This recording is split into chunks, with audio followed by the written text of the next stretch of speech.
Si vous n'avez jamais vu de zélotes dans l'évangile, parce que le véritable zélote, ce n'est pas notre frère Serge. Moi, je suis un premier zélote. Parce que j'ai donné la définition de ces zélotes-là. Nous sommes des hommes qu'on a déjà tués depuis longtemps. Un cadavre qui marche. Parce qu'en réalité, nos vies sont cachées en Christ et Jésus ou dans le lieu céleste. Donc, si tu me touches, je suis un zélote. On n'a pas peur. Shalom à tout le monde. Donc, le sujet d'aujourd'hui, ce sera les dons. Vous connaissez tous que le Seigneur nous donne des dons, en particulier à chacun de nous. Vous savez, les dons principaux. Vous savez qu'il y a le don de guérison, le don de connaissance, le don de parler en langue, le don de prophétie et diversité de dons. Mais il faut savoir qu'il n'y a pas seulement ce type de don-là que le Seigneur donne. Je vais d'abord commencer par lire une écriture et après je continuerai sur les autres types de dons. Donc c'est en Actes des Apôtres au chapitre 3. Je prends la lecture au verset 1er. Il était 3 heures de l'après-midi, lors de la prière, Pierre et Jean montaient ensemble au temple. Or, on amenait un homme boiteux de naissance qu'on installait tous les jours à la porte du temple, appelé la Belle, pour qu'il demande l'aumône à ceux qui entraient dans le temple. Voyant Pierre et Jean sur le point d'y entrer, cet homme leur demanda l'aumône. Pierre, accompagné de Jean, fixa les yeux sur lui et dit « Regarde-nous ». Il les regardait attentivement, s'attendant à recevoir d'eux quelque chose. Alors Pierre lui dit « Je n'ai ni argent ni or, mais ce que j'ai, je te le donne. Au nom de Jésus-Christ de Nazareth, lève-toi et marche. » Puis il lui prit la main droite et le fit lever. Ses pieds et ses chevilles s'affermirent immédiatement. D'un bond, il fut debout et se mit à marcher. Il entra avec eux dans le temple, marchant, sautant et adressant des louanges à Dieu. Donc là, le passage qui m'intéresse, ici pour résumer, il y a donc quelqu'un qui mendie à la porte du temple, et c'est un boiteux de naissance. Et en voyant Pierre et Jean, qui sont 2 disciples de Jésus, ce boiteux se dit premièrement qu'il va recevoir de l'argent, comme avec tous les autres. Mais Pierre, lui, déclare qu'il n'a pas d'argent et que ce qu'il a, il va lui donner. Et ce qu'il a, Pierre, ce qu'il a reçu, c'est le don de guérison. Ce don de guérison ne vient pas de nulle part. Si on va voir en Matthieu au chapitre 10, voici ce qui est dit. Jésus appela ses 12 disciples. Donc là, Jésus était encore parmi les disciples. Jésus appela ses 12 disciples et leur donna le pouvoir de chasser les esprits impurs et de guérir toute maladie et toute infirmité. Donc là, Jésus appelle ses 12 apôtres. Et parmi les 12 apôtres figurent donc Jean et Pierre. Et là, on nous dit que Jésus leur donna le pouvoir de chasser les esprits impurs, de guérir toute maladie et toute infirmité. Donc le fait ici que Pierre puisse guérir le boiteux de naissance, ce don-là a été donné par Jésus lorsqu'il rassemble ses disciples pour leur donner une diversité de dons. Ici, le pouvoir de chasser les esprits impurs et de guérir toute maladie. Donc Pierre n'a pu donner que ce qu'il a reçu. On voit donc que pour les dons, ça ne vient pas de nulle part, c'est toujours Jésus qui donne. On va voir aussi en Jean, au chapitre 4, il me semble, que ça ne concerne pas que les dons connus de tous, à savoir le don de guérison et les divers dons possibles. Donc Jean, chapitre 4, il me semble. Attendez que je trouve ça.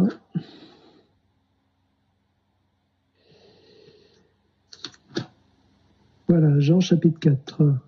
Je vais prendre au verset 4.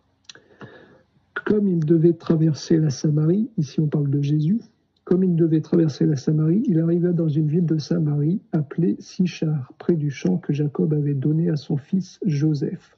Là se trouvait le puits de Jacob. Jésus, fatigué du voyage, était assis au bord du puits. C'était environ midi. Une femme de Samarie vint puiser de l'eau. Jésus lui dit « Donne-moi à boire ». Donc là, on voit que Jésus demande à boire à la femme. En effet, ses disciples étaient allés à la ville pour acheter de quoi manger. La femme samaritaine lui dit « comment, toi qui es juif, tu me demandes à boire, à moi qui suis une femme samaritaine? Les Juifs, en effet, n'ont pas de relation avec les Samaritains. Jésus lui répondit, si tu savais quel est le cadeau de Dieu et qui est celui qui te dit, donne-moi à boire, tu lui aurais toi-même demandé à boire. Donc là, on voit Jésus qui demande à boire à la femme samaritaine. Et ensuite, il dit à la femme samaritaine, si tu savais qui je suis, moi Jésus, c'est-à-dire quel est le cadeau de Dieu, parce que Jésus est venu comme un cadeau de Dieu, il est venu pour la grâce, pour le pardon des péchés. Il lui dit, tu lui aurais toi-même demandé à boire. Et il dit ensuite, il t'aurait donné de l'eau vive. Donc, quand Jésus pose la question, il sait déjà ce qu'il va dire à la femme samaritaine. À savoir que, en fait, la femme samaritaine ne peut donner à boire à Jésus que l'eau que Jésus peut lui donner. C'est-à-dire que Jésus doit donner d'abord afin que la femme samaritaine puisse lui donner la véritable eau, c'est-à-dire l'eau vive, l'eau qui jaillit jusque dans la vie éternelle. L'eau qui n'est pas physique, mais l'eau qui est spirituelle. Parce que c'est ce qui intéresse Jésus, d'abord le spirituel et ensuite le matériel. C'est comme la fois où ses disciples retrouvent Jésus et Jésus n'a pas mangé. Et Jésus leur répond, j'ai à manger une nourriture que vous ne connaissez pas. Et là, les disciples se demandent si quelqu'un lui a apporté à manger. Mais lui, il dit que sa nourriture, c'est de faire la volonté du Père. Donc la nourriture dont il parle est purement spirituelle. Ici, c'est pareil. Il demande de l'eau, et en réponse, la femme samaritaine croit qu'il veut recevoir l'eau physique, l'eau qui désaltère physiquement. En réalité, Jésus lui demande l'eau spirituelle, l'eau qui est là pour toujours, qui nourrit vraiment, qui nourrit l'âme et non le corps. Okay? La vraie nourriture, c'est celle de l'âme, c'est celle qui permet de vivre éternellement. Donc ici, on voit que même au niveau de l'eau, qui représente aussi la parole de Dieu, on ne peut donner que la parole que l'on reçoit de Dieu. Comme Jésus, lui qui est venu en tant que disciple pour nous montrer un exemple, lui qui était soumis au Père, c'est-à-dire à lui-même, mais dans son état de maître. Lui qui est le maître, il s'est fait disciple pour nous montrer comment nous conduire et comment agir. Il dit à un moment donné que on ne peut donner que ce que l'on reçoit. On ne peut rendre témoignage que de ce qu'on a vu et entendu. Or, voir et entendre, par rapport à la parole de Dieu, c'est lorsqu'on a l'explication de la parole. D'accord? Parce que les Juifs avaient la parole de Dieu. Sauf que les Juifs, l'explication de la parole leur a été cachée. C'est pourquoi Jésus leur déclare, ils ont des yeux, mais ils ne voient pas. Ils ont des oreilles, mais ils n'entendent pas. Le cœur de ce peuple est devenu insensible. Okay? Tandis que lorsqu'il y a conversion au Seigneur, le voile sur les Écritures est ôté, nous permet de voir et d'entendre réellement. Nous avons désormais des yeux pour voir et des oreilles pour entendre. Des yeux et des oreilles spirituelles. D'accord?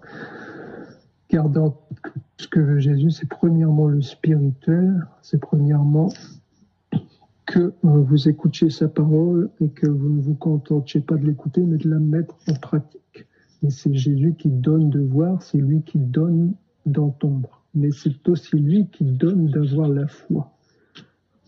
Parce que, comme il dit à ses disciples, si vous auriez de la foi comme une graine de moutarde, vous diriez cette montagne bouge de là, et cela se passerait. On dit bien, si vous aviez de la foi comme une graine, d'accord? Il faut donc que la foi soit semée en vous. Et il dit autre part que la parole est une semence. C'est pourquoi Paul vient dire que comment croiront-ils si personne ne l'annonce?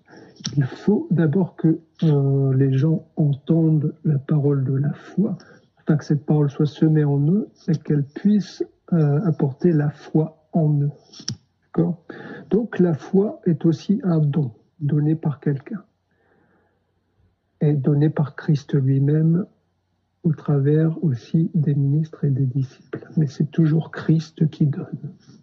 Donc que ce soit la parole, que ce soit la foi, que ce soit les dons de guérison, les dons de connaissance, les dons de parler en langue et toutes ces choses-là, c'est Christ qui donne. Il faut d'abord que ce soit lui qui prenne la décision de donner. On ne force pas Dieu. C'est Dieu qui est souverain sur toute chose. C'est lui qui distribue comme il veut. C'est lui qui fait grâce à qui il veut. Mais s'il ne donne pas la foi, eh bien, il est impossible que quelqu'un ait la foi. Et pour tous les dons, pour nous en tant que disciples, une fois qu'on est converti à Christ, c'est aussi lui qui donne de pouvoir aimer réellement. Parce que l'amour selon Dieu n'est pas l'amour selon le monde. L'amour selon le monde, comme dit Paul, non, bien c'est Jean, celui qui aime le monde n'a pas Dieu en lui. Parce que l'amour du monde, c'est l'amour de la convoitise, des richesses, de ce qui frappe les yeux et du péché, en gros. D'accord? Pour dire que l'amour selon Dieu, c'est l'amour de Dieu, c'est pratiquer les commandements de Dieu, c'est l'amour de la parole, c'est l'amour des frères et sœurs saints. Donc ce n'est pas le même type d'amour, c'est un amour différent. De plus, vous verrez que l'amour du monde, c'est un amour qui demande, comment dire ça? C'est un amour qui n'est pas inconditionnel. Vous allez voir, par exemple, dans les couples mondains, on est d'accord qu'il y a des gens qui réussissent à rester ensemble des années, qui réussissent à entretenir la flamme, comme on dirait. Mais l'amour mondain est un amour à condition. C'est-à-dire que dès qu'il y a une maladie, dès qu'il y a un problème, dès que la personne n'est plus comme vous voulez qu'elle soit, eh bien vous verrez que la seconde personne aura du mal à continuer à l'aimer. Donc c'est un amour à condition. C'est un amour si la personne d'en face nous plaît. C'est un amour si la personne d'en face nous convient, si elle peut nous apporter quelque chose. Mais si ce n'est pas le cas, eh bien l'amour du monde va faire en sorte que vous tombiez dans la colère, va faire en sorte que vous rejetiez cette personne que vous aimiez auparavant. C'est donc un amour qui n'est pas inconditionnel. C'est un amour qui s'irrite et qui est vain en réalité, qui peut vite se transformer en haine.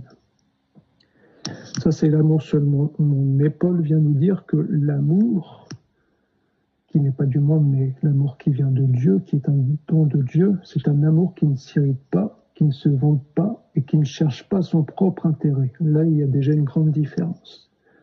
Donc, l'amour que Dieu donne est pratiquement opposé à l'amour qui est donné par le monde, et nous savons que le monde est dirigé par le diable. Donc, il est normal et naturel que l'amour donné par Dieu soit en contradiction avec l'amour donné par le malin, qui est un faux amour. Donc l'amour est un don de Dieu, mais vous allez voir que les autres sentiments aussi sont un don de Dieu, parce qu'on nous dit que la tristesse selon le monde produit la mort, alors que la tristesse selon Dieu produit une repentance. Là aussi c'est très différent. Pourquoi? Parce que la tristesse selon le monde, on est triste quand on est dans le monde, quand on est encore sous le régime du diable. On est triste parce qu'on convoite et qu'on n'a pas reçu ce qu'on convoitait. On est triste parce que la chair n'a pas reçu ce qu'elle désirait, ce qu'elle demandait. Et cette tristesse nous pousse à la colère, à la jalousie, à la rancune, à toutes sortes de péchés divers, qui au final produisent la mort spirituelle. D'accord?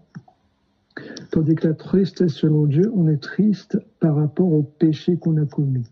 On sait qu'on a commis un péché, qu'on a bronché, et ça produit la tristesse en nous, qui produit elle-même un changement d'attitude afin de se remettre dans la voie droite, de se remettre à marcher directement avec le Seigneur dans ses prescriptions et ses règles. Et cette tristesse-là produit de bons fruits et finissent par produire la justice de Dieu et donc la vie éternelle.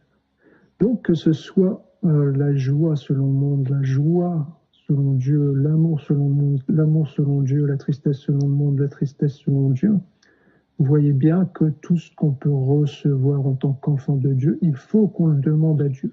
Parce que comme l'a dit Jésus-Christ, celui qui demande reçoit. Il faut donc, c'est pour ça aussi que Paul dit que faites toutes sortes de demandes et de supplications à Dieu. Et il dit pareil au niveau des dons, tout ce qui est dons de prophétie, dons de guérison. Il dit recherchez les dons les meilleurs, et aspirer aux dons les meilleurs plutôt. Je crois que c'est comme ça qu'il le dit. Il dit rechercher l'amour aussi. Okay. Donc, toutes ces choses-là qui doivent être un don de Dieu, que ce soit l'amour, la tristesse, la repentance et les choses ainsi, la foi, quoique la foi, c'est la première des choses qu'on a. Mais toutes les autres, il faut les demander à Dieu. Et ça se fait par la prière. Il ne faut donc pas se contenter d'attendre, mais il faut faire des demandes concrètes pour pouvoir recevoir ces choses. Pourquoi, si vous manquez d'amour envers les païens, envers ceux qui ne connaissent pas Dieu, il faut demander l'amour parfait. Si vous manquez de patience, il faut demander la patience. Si vous trouvez que vous n'êtes pas assez triste et que vous constatez que quand vous péchez, eh bien, vous commencez à vous endurcir et à ne plus éprouver de tristesse, et il faut demander la tristesse quand vous avez commis une faute, afin que vous puissiez vous repentir. Toutes ces choses-là se demandent, que ce soit au niveau des sentiments, que ce soit au niveau des dons que tout le monde connaît. Tout se demande à Dieu. Le pain aussi céleste se demande, la parole de Dieu, l'ouverture des yeux, ça se demande. La nourriture de chaque jour, ça se demande. Dieu attend de vous que vous demandiez. Et ces demandes doivent se faire chaque jour, jour après jour, nuit après nuit. C'est pour ça que les apôtres disent aussi, vous avez besoin de persévérance. Et même cette persévérance-là, ça se demande dans la prière. D'accord ? C'est à force de persévérance qu'on va réussir à réellement atteindre la vie éternelle. Parce qu'il se peut qu'en chemin, on trébuche et qu'on ne se relève pas. Pour ça, n'oubliez jamais qu'il faut tout demander à Dieu afin de pouvoir recevoir, de pouvoir persévérer et de tenir jusqu'à la fin. Parce que vous le savez bien, comme le disent les Écritures, l'amour se refroidira à cause du mal. D'accord ? Et ce sera une période de grande détresse, la fin des temps. Les gens seront égoïstes, fanfarons, ennemis du bien. Les enfants seront rebelles à leurs parents, les gens seront ingrats, seront orgueilleux, ils seront calomniateurs et ennemis de toute justice. Et vous le voyez déjà aujourd'hui, vous qui savez, parce que normalement, bon, il y en a qui n'ont pas encore reçu de pouvoir travailler aussi naturellement. Et je recommande de travailler parce que c'est aussi une exhortation des Écritures de travailler de nos propres mains afin de ne rien devoir à personne. Mais je vais dans le travail pour vous montrer, parce que vous qui travaillez, qui le savez bien, vous savez que dans le monde du travail, aujourd'hui, c'est devenu très compliqué. L'individualisme est quelque chose qui se répand comme une traînée de poudre. Bon, après, ça dépend aussi des secteurs où on est, mais l'individualisme est réellement répandu en ces temps-ci et ça ne va pas aller en s'améliorant. On sent bien qu'il y a de la froideur, on sent que les gens sont distants, on sent que chacun s'occupe de ses propres intérêts et de ses propres affaires et qu'on délaisse les autres. Et d'ailleurs, un petit témoignage, cette semaine, donc, il y a eu un décès d'un ancien collègue. Et voilà, tout le monde était là comme si pratiquement de rien n'était. Et j'ai trouvé ça assez dur, voilà, de reconnaître la froideur des gens, de voir parfois de la méchanceté dans les propos. Pour une personne qui est quand même décédée, c'est assez dur à constater. Mais voilà, il faut bien savoir que la froideur va augmenter, que la dureté des gens augmente aussi à cause du mal, mais ce n'est pas pour autant qu'on doit les rejeter. C'est au travers de nous que les gens peuvent apercevoir Christ, parce qu'eux, ils ont la froideur, mais nous, on a la chaleur en nous. On a la chaleur de Christ en nous. On a l'amour véritable, celui qui est inconditionnel. Comme disait Paul, ne vous lassez pas de faire le bien. Soyez vainqueurs du mal par le bien. Ne rendez pas le mal pour le mal. Et c'est à force de persévérer à faire le bien qu'on peut aussi gagner des âmes. Mais c'est Christ qui gagne ces âmes, c'est Christ qui amène à lui-même. Mais nous, on est tels des flambeaux dans le monde, ils peuvent voir Christ qu'au travers de nous. Parce que Christ n'est pas partout, Christ est en nous. D'accord? Donc c'est à vous aussi d'aimer les personnes inconditionnellement, de rester dans la douceur si elles sont dans la colère, de continuer à être doux, de ne pas leur en vouloir, mais bien avoir conscience, comme dit Paul, que ce n'est pas contre les personnes que nous avons à combattre, mais contre les esprits dans les lieux célestes. Ce n'est donc pas la personne elle-même qu'il faut combattre, mais c'est l'esprit qui est en elle. C'est pour ça que si vous constatez que quelqu'un est en colère contre vous, qu'elle vous calomnie, il faut prier pour elle, de pardonner ses péchés. Et il arrive souvent que lorsqu'on demande à Dieu de pardonner les péchés de cette personne, eh bien vous constaterez que cette personne va redevenir normale, qu'elle va venir vers vous, qu'elle va retrouver sa douceur et peut-être même un contact envers vous. Et si par contre vous vous laissez avoir par les manipulations du diable, que vous vous mettez en colère à cause de la colère d'autrui, eh bien la situation va empirer. C'est pour ça que dans telle situation, il faut toujours dire quelle est la règle que Dieu a fixée dans cette situation-là.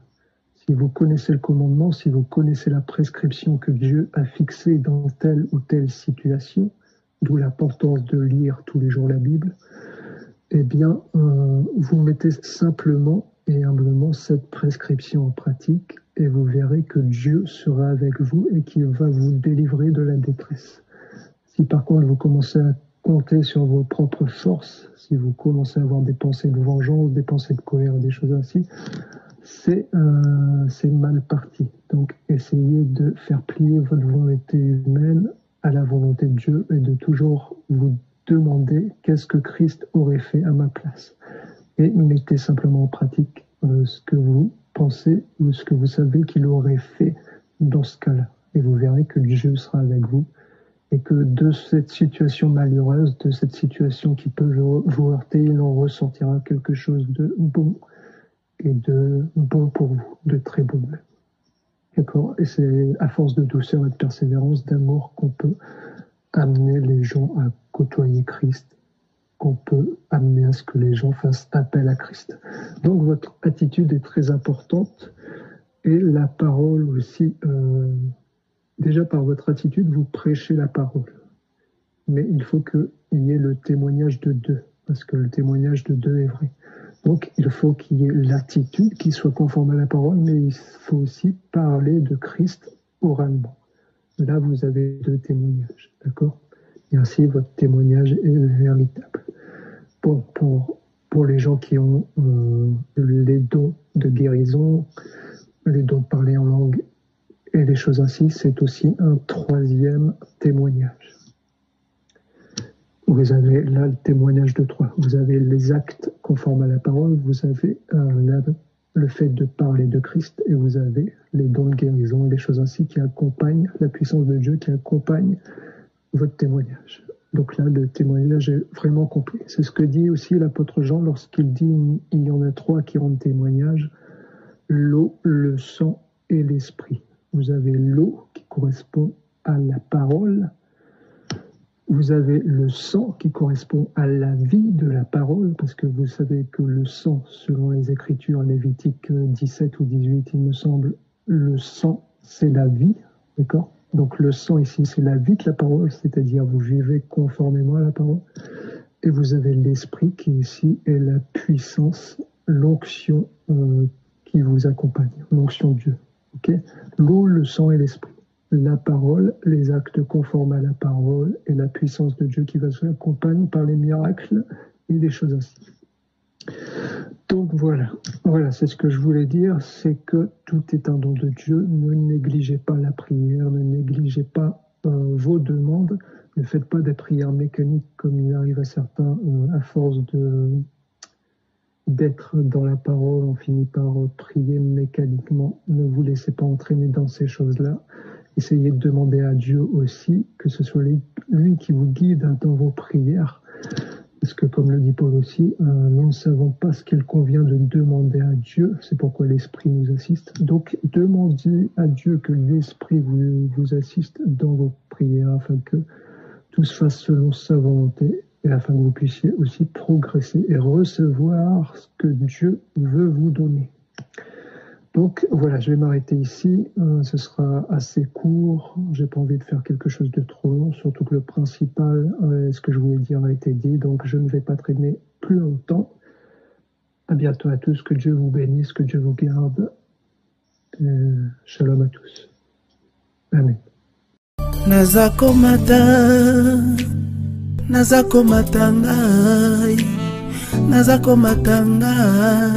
Ngana za komata